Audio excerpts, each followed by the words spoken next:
Hello, everyone. Good afternoon. As you can see, things are changing and moving pretty rapidly around here today. Obviously, we've had some last-minute adjustments to the briefing, which is why I'm up here today. I know folks might have some questions after the statement that we just released from Jen, and we in the press office are going to strive throughout the rest of the day to get you the answers to the questions you might have. A few additions beyond Jen's statement that I can provide right now. No members of the press who attended the briefing yesterday are considered to be close contacts. We are currently conducting contact tracing, and any member of the press who's considered to be a close contact will be contacted. But if a close contact is determined, it would not be through yesterday's briefing. So we just wanted to be clear about that. I'm going to speak briefly about the first day and a half of Judge Jackson's committee hearing, and then I'm going to pass it over to National Security Advisor Jake Sullivan, who will make some remarks at the top, and then he's happy to take some questions on the trip, and he has a heart out where I'll call it. And then again, please let us know if you have any follow-ups after the briefing. We'll strive to get you answers, and we appreciate everybody's flexibility today. With that, just a couple of things from the first day and a half of Judge Jackson's committee hearing. The president watched portions of Judge Jackson's hearing yesterday and today, and is proud of the way she is showcasing her extraordinary qualifications, her experience, and her even-handedness.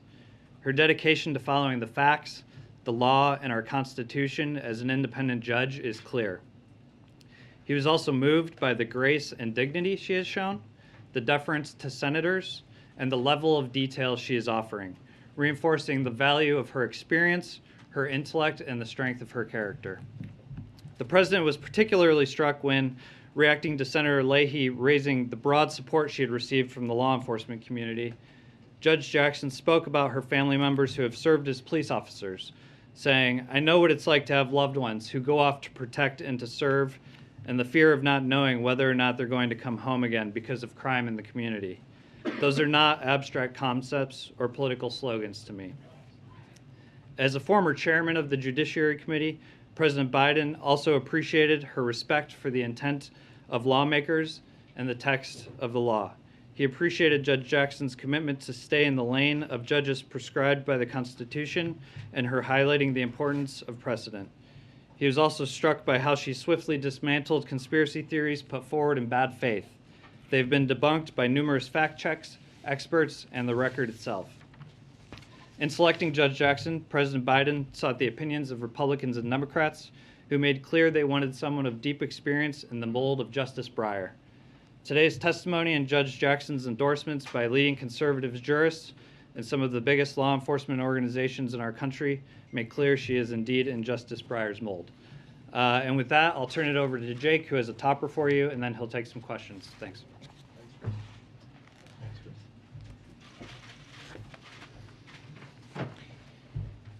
Good afternoon, everybody. I'll make a few comments, and then as Chris said, I'd be happy to take your questions.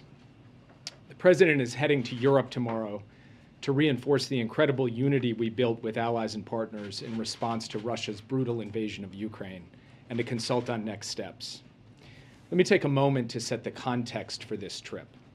Russia intended to accomplish three basic objectives in launching its unprovoked attack against Ukraine. First, to subjugate Ukraine. Second, to enhance Russian power and prestige. And third, to divide and weaken the West. Russia has thus far manifestly failed to accomplish all three objectives. In fact, it has thus far achieved the opposite. On the first, the brave citizens of Ukraine are refusing to submit. They're fighting back. They're defending their homes. They're defending their cities.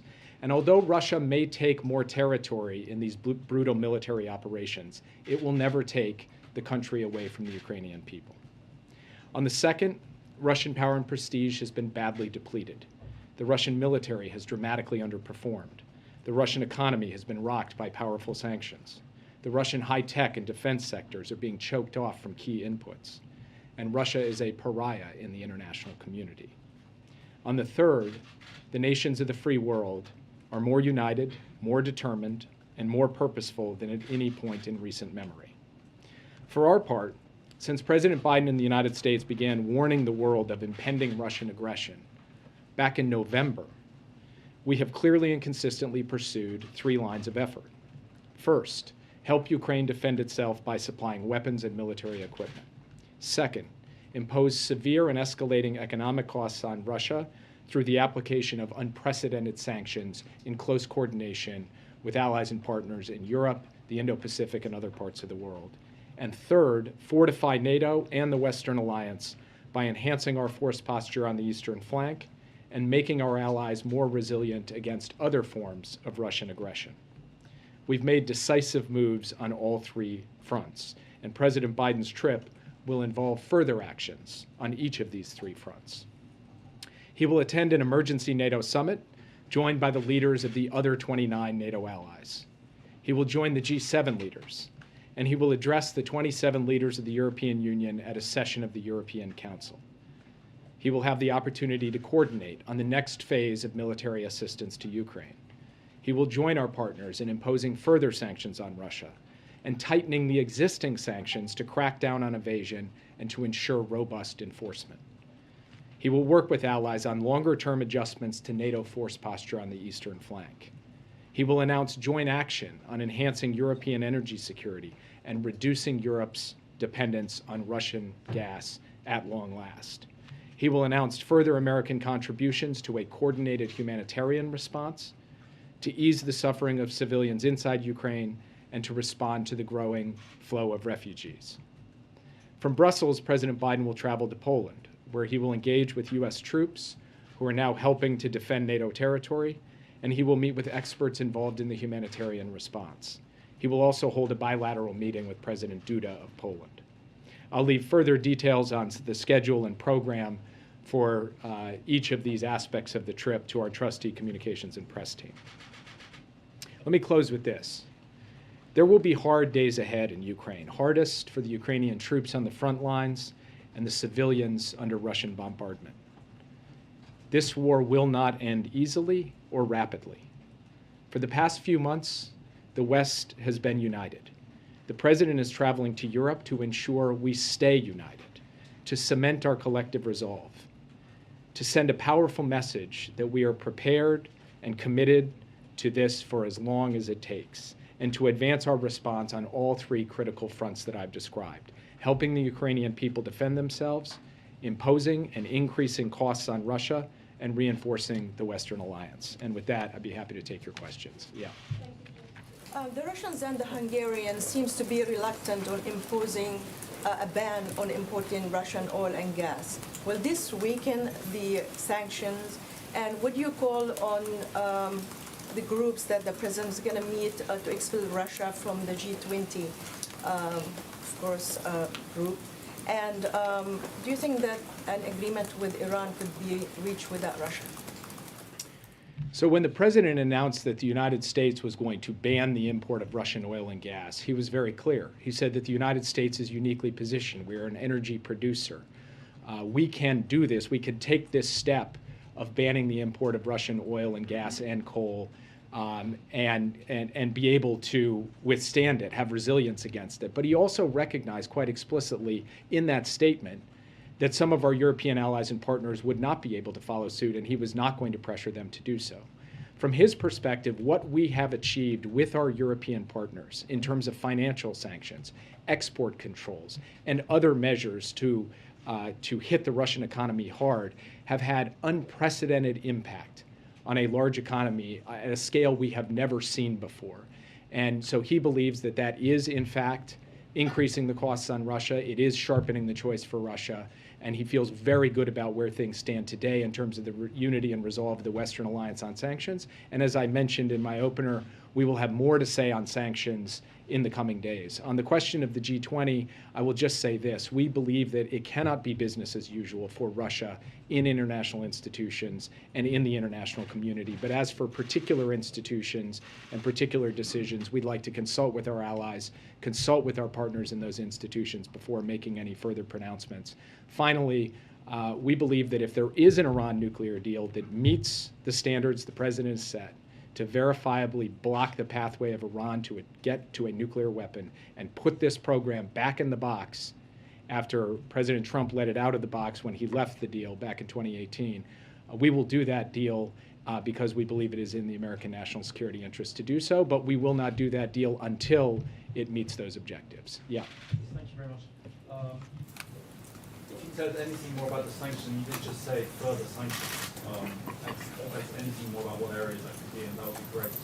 And the other thing is, there was a report out that British troops are basically secretly training Ukrainians to use this very sophisticated anti-aircraft weapon, the STAR. Are there any U.S. troops in Eastern Europe or anywhere else currently training Ukrainians? So as for the first question, I'm not going to get ahead of an announcement which will be rolled out in conjunction with our allies on Thursday when the president has the opportunity to speak with them. That's on a further package of sanctions. What I will say is that one of the key elements of that announcement will focus not just on adding new sanctions, but on ensuring that there is joint effort to crack down on evasion, on sanctions busting, on any attempt by any country to help Russia basically undermine, weaken, or get around the sanctions. That is an important part of this next phase. We have applied an enormous amount of economic pressure. And in order to sustain and escalate that pressure over time, part of that is about new designations, new targets, but a big part of it is about effective enforcement and evasion, applying the lessons that we've learned from other circumstances where we have, in fact, imposed sanctions on countries. So stay tuned for that.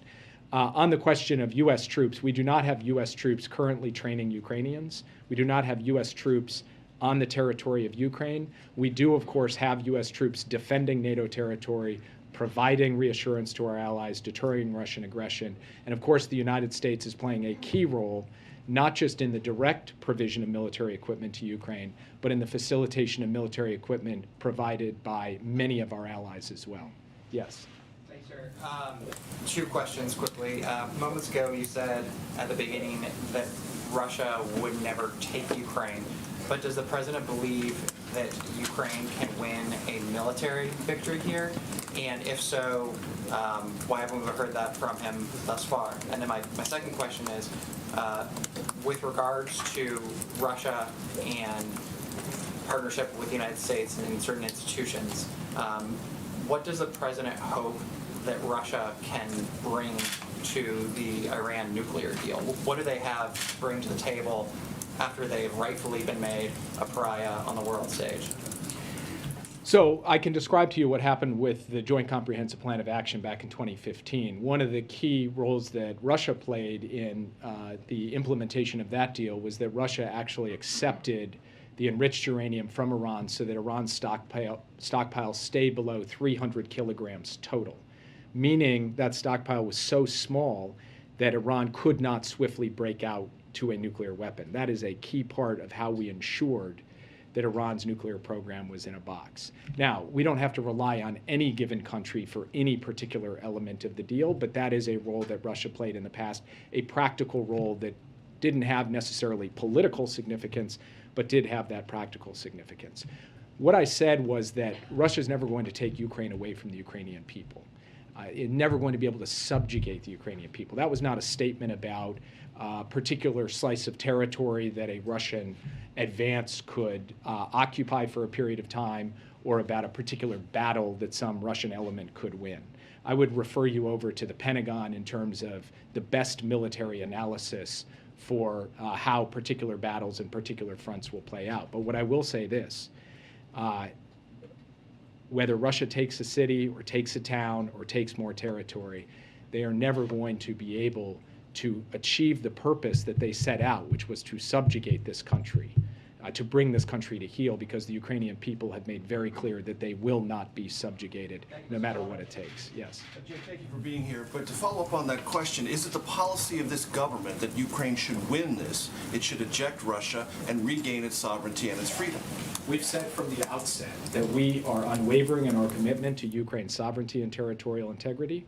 Within the internationally recognized borders of Ukraine, we remain committed to that as our proposition for this. But in the immediate day-to-day of this conflict, our focus is on ensuring that Ukraine has the tools that it needs to defend itself and to be able to effectively ensure that Russia cannot achieve its objectives in Ukraine. That's what we're focused on right now.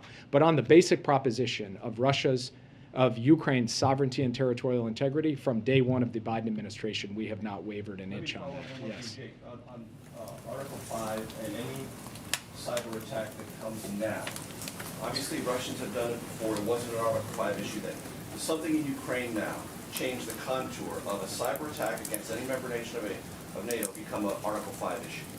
So in the June summit The last, President raised that just yesterday as dramatically as he did. so last June, when the NATO leaders gathered for the NATO summit, President Biden, consulting with them, we put out a statement that spoke to cyber attacks and their relationship to Article 5. And we could see circumstances in which a collective response by the alliance to a cyber attack would be called by an ally.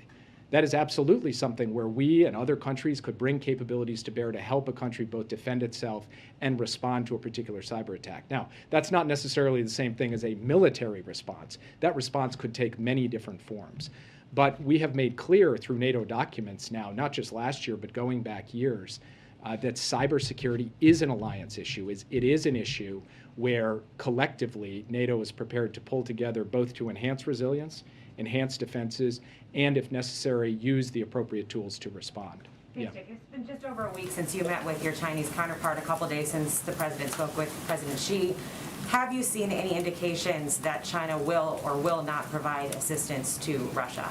I can't make predictions going forward. What I can tell you is we have not seen since those meetings or since the president's conversation with Xi the provision of military equipment by China to Russia. But of course, this is something we are monitoring closely. We will continue to monitor it. And the president made clear to President Xi the implications and consequences of any such provision of equipment, and they very well understand one another. And where is this fall on the agenda at the NATO summit? Will there be an effort to try to put specific concrete steps in place if China does provide that assistance? The president will certainly consult on the question of China's potential participation in the conflict of Ukraine while he's in Brussels. He'll do so at NATO. He'll also do so when he addresses the 27 leaders of the European Union, because on April 1st, the European Union is having a summit with China. And so this will be an opportunity Thursday for the United States and our European partners to coordinate closely on what our message is. We believe we're very much on the same page with our European partners, and we will be speaking with one voice on this issue. Yeah. I just wanted to follow up on your comment about shoring up the eastern flank of NATO. Do you anticipate additional U.S. troop deployments to Europe?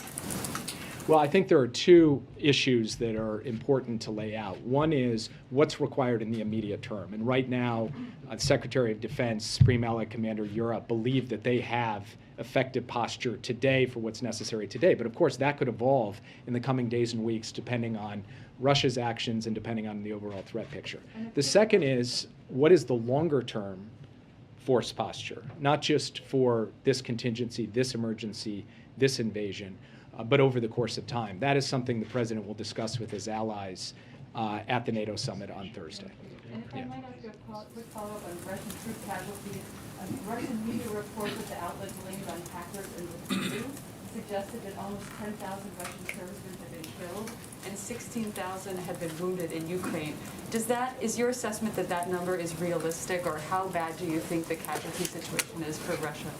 I'd refer you to the Pentagon for precise casualty figures. We do believe it numbers in the thousands, but it is a necessarily imprecise analysis from our part to be able to get that number down to the precise figure. So I would refer you over to the Pentagon for that. The president said yesterday, Jake, that cyber warfare is a capability Putin has, but it's decided to not use yet in this iteration of this war. But administration sources have told us the Russians have this multi-phase plan to target critical infrastructure that is already underway. I'll give you a couple of specifics. 2 weeks prior to the invasion, 21 U.S. energy companies targeted by hackers. They're involved with LNG production. March 9th, CISA and the FBI began working with an unnamed American pharmaceutical company whose top execs were targeted with malicious phishing attacks. Internally, the administration has attributed that to Russian intelligence. I have a list of stuff that goes on and on here. Suffice it to say, how did these acts not constitute cyber warfare so far already? So first, the president put out a statement yesterday, a very strong, clearly worded statement, in which he said, based on evolving intelligence, we believe that attacks could occur. Now, the Russians have spent years preparing the ground for attacks, trying to get inside systems. That they are not already underway? Just want to clarify. Well, what I think we would distinguish between is gaining access to a system, which could be used for a variety of purposes, intelligence collection, or mere preparation for a future attack, and the actual disruptive, destructive type of attack of the kind you saw that shut down the Colonial Pipeline last year, for example, or attacked JBS Foods. And it's really that latter thing that we have not yet seen, but how one defines cyber warfare or cyber attacks, of course, is going to differ across individuals. The distinction the president was making was the distinction between all of that preparatory work, which has been ongoing for years and has in fact intensified, and the type of destruction or disruption, the launch of a particular form of malware, for example, that would result in the kinds of physical effects we've seen in past attacks. So no Yeah. successful attacks, yeah. I wanted to Just ask wanna about concerns about the use of nuclear weapons, including possibly smaller nuclear weapons. Can you just address those concerns and talk about how that might come up on this trip? Well, President Putin, in the early days of the conflict, actually raised the specter of the potential use of nuclear weapons. It is something that we do have to be concerned about. Based on our current analysis, we have not changed our nuclear posture to date, but we are constantly monitoring for that potential contingency. And of course, we take it as seriously as one could possibly take it. We will be consulting with allies and partners on that potential contingency, among a range of others, and discussing what our potential responses are. But I'm not going to speak to that from this podium today. I'm going to let the president have the opportunity to speak with his fellow colleagues on what is a very weighty matter. Yeah.